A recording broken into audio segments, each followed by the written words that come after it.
So good. Let's make crispy homemade sweet potato fries in the oven.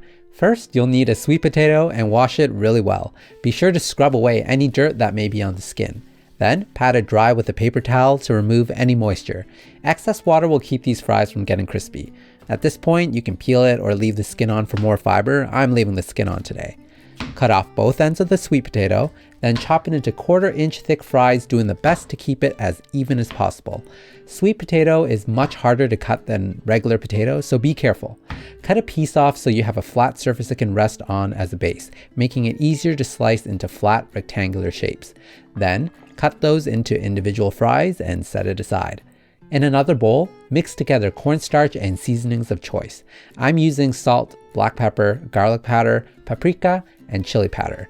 Honestly, these are delicious plain, and you could always salt them afterwards, but the only thing necessary here is the cornstarch. It's supposed to make these fries crispier.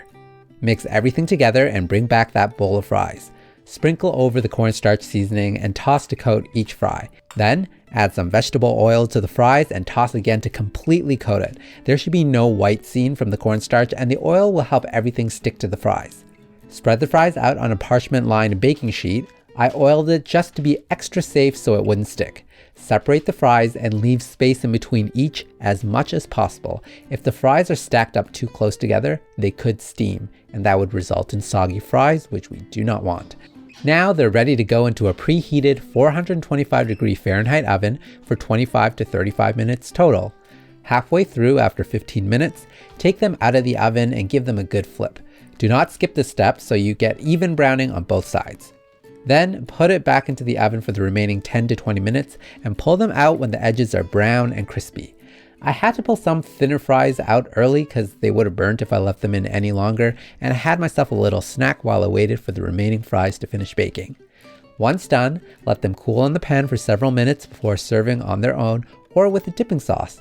I'm having it with mayo today, but garlic aioli or ketchup would be absolutely perfect for it. Devour while they're still hot for maximum crispiness. You can see the joy on my face as I'm eating these, and while they may not be as crispy as those deep fried, I'm still very satisfied. They're super easy to make and a nutritious alternative to regular fries, made even healthier by baking them. Crispy baked sweet potato fries? Definitely try these out yourself, and I'll see you next time.